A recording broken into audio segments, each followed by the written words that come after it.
फिर परमात्मा ने सृष्टि रचना सुनानी शुरू की। अब काल फिर भी अंदर घुसा रहता है।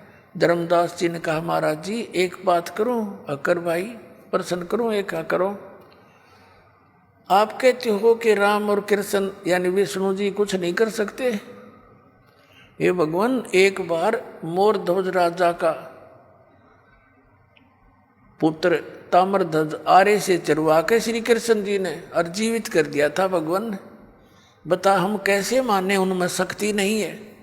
परमात्मा ने कहा, मैंने ये नहीं कहा कि इनमें शक्ति नहीं है, पर ये आपको मोक्ष नहीं दे सकते, आपके प्रारब्ध के कर्मों का नाश नहीं कर सकते, आपके आने वाले जो कर्म में कष्ट लिखे हैं, मृत्यु है, उसको टाल नहीं सकते। ये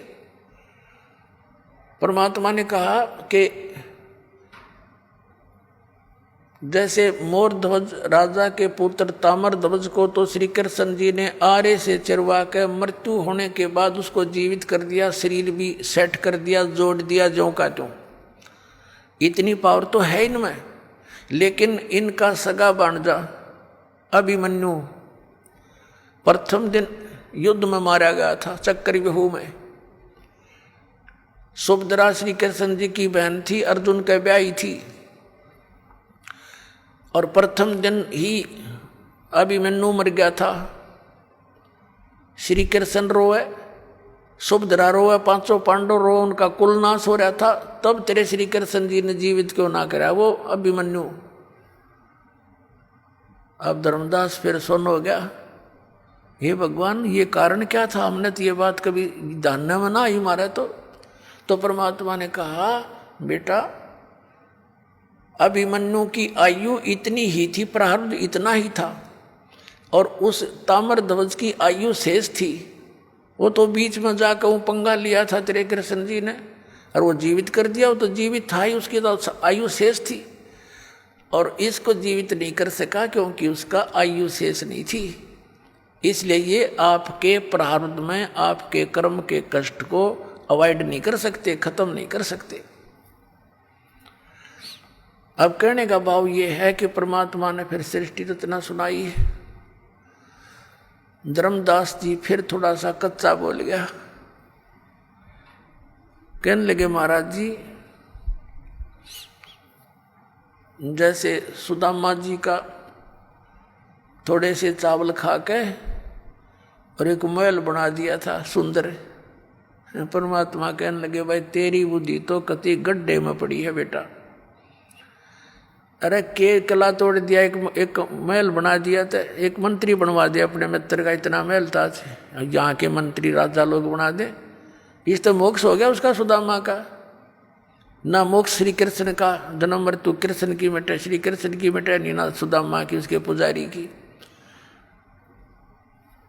तो पुण्यात्मा धर्मदास जी कुछ कहने लगे, महाराज जी आप तो हमारे देवताओं के पीछे पड़ लिए। परमात्मा बोला, भाई बाढ़ में जा। मैं उसी टाइम अंतर ध्यान हो गए परमात्मा, और वो लगा रोन बुरी तरह, अरे भगवान गलती होगी, हमारे साथ तो ऐसी बनी हुई है, काल ने इतने रंग दिए, हम कति खराब कर दिए अंदर से। अब रो रहा है, देख रहा है ऊपर और नीचे, ये भगवान कहाँ गए। अब उसके बाद बरसाने में जाते हैं, ये मथुरा से फिर बरसाने में जाते हैं। बरसाने में ना जाते नहीं होगा, मथुरा गया हुआ यात्रा पूरी नहीं। बरसाने में किस लिए जाते हैं कि राधा बरसाने की लड़की थी और श्री कृष्ण से मिलने आया करती थी। तो उस समय के लोग तो उसको गुंडी बुंडी कहा करते कि गैर पुरुष से मिलने जाती है, या पूरा गांव विरोध करा करता, लेकिन वो नहीं मानी फिर भी।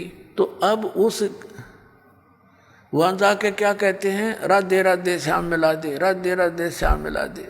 देख किसे डले डुआ रखे, वहाँ ना राधे और ना श्याम, उड़ा टेलीफोन मिलाओ जाके। अब ये अकल मार रखी हमारी। अपने आत्माओं धर्मदास जी वापस चल पड़ा अपने घर को कि ईब तो वो महाराज जी कतई नहीं मिल रहे, बिल्कुल नहीं मिले। मैंने तो नालायक आदमी हो, देख कैसे गलती कर दी और दूसरी बार कर दी। घर की तरफ चल पड़ा रोता हुआ। अब परमात्मा गरीबदास साहिब जी ने अपनी वाणी में कहा है, तावा रोवत धर्मनि नागर, कहाँ गए मेरे सुख के सागर। कल्प करे और मन में रोवे, दसों दिशा को वो मग जो है। दसों दिशा को ऊपर न देखे, कदे ऊपर न उड़ गए हों, साइड में हो, इधर हो, पीछे हो, कदे नीचे खड़े हो कहीं। कहते हैं कल्प करे और मन में रोवे, दसों दिशा को वो मग जो है। अधिक वियोग हुआ हमसे ती, जैसे निर्धन की लुट जा खेती। बेग मिलो कर हूँ अपघाता, मैं ना जीऊँ सुनो विधाता।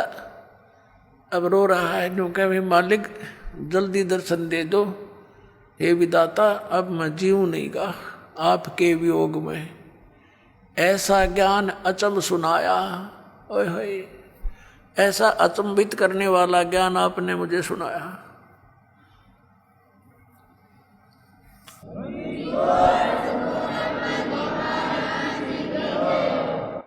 अब रोता रोता घर पे आ गया, सारे आंसुओं से कमीज भीग गया।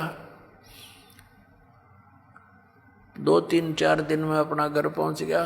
उसकी पत्नी ने देखा कि भगत जी ने तो 1 महीने माना था, 2 महीने की यात्रा थी इसकी, 2-3 महीने की, तो सब तीर्थों पे जाना था, वापस कैसे आगे रो बुरी तरह रहे। तब आमनी देवी नाम था उस धर्मदास जी की धर्मपत्नी का। उसने कहा कि क्या हो गया भगत जी, कैसे वापस आ गए। वो सुन नहीं रहा था, वो उसकी बात का उत्तर नहीं दे पा रहा था, वो रोई सी बुरी तरह रहा था। उस इतना अंदर से कलेजा भर भर के आ रहा था, उसका बोल नहीं निकल रहा था।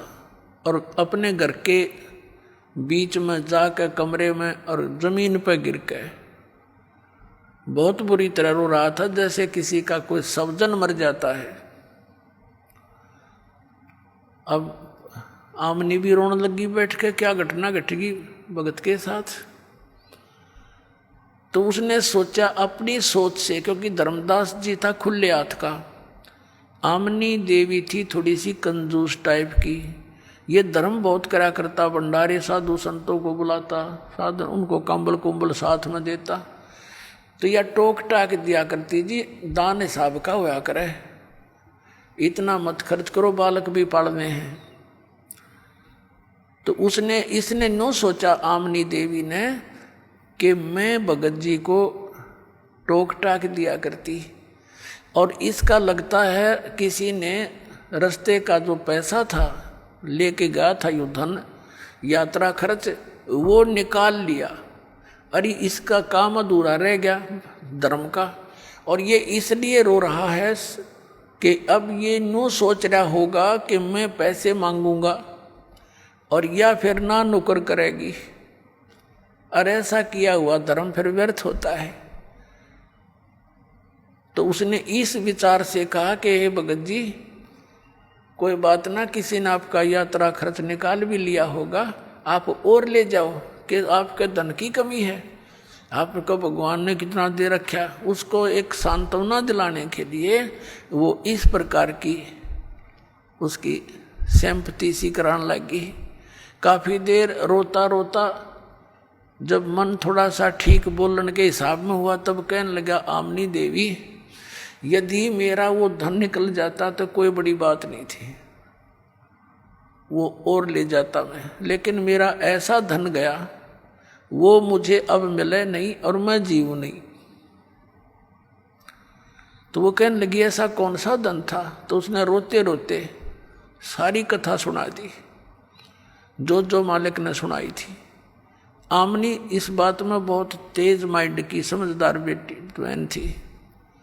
उसने कहा हमने रामकृष्ण जी कभी मिले या शंकर भगवान मिले हों, और चलो मिल भी जाते जब उनकी स्थिति सारी स्पष्ट होगी। आप तो बिजनेसमैन थे, ये सौदा चूक कैसे गए? आप तो व्यापारी आदमी हो, हमने के रिश्तेदारी थी रामकृष्ण के साथ। जब हमने सही मार्ग मिल गया तो हमने ये आपने ग्रहण क्यों ना किया?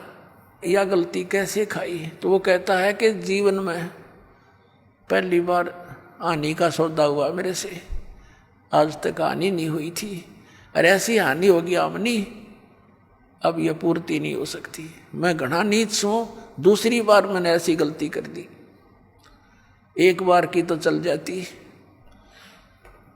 तो रामनी भी कहने लगी कोई बात ना, हिम्मत सी करो। तो 6 महीने बीत गए ऐसे, रोज आना, कोई काम नहीं करे, रोटी एक मुश्किल से खावे और गली में बैठ जावे। नो देखे ऐसा आवे कोई साधु, अब जैसे कोई साधु भक्त दिखाई दे उसके निकट जावे, शायद आ गया हो। जैसे बेलनी ने श्री राम की इंतजार की थी कि दूर तक कोई भी आता दिखा करता भाग लेती थी, श्री राम आ गए, श्री राम आ गए। ठीक यही दशा धर्मदास जी की हो रही थी।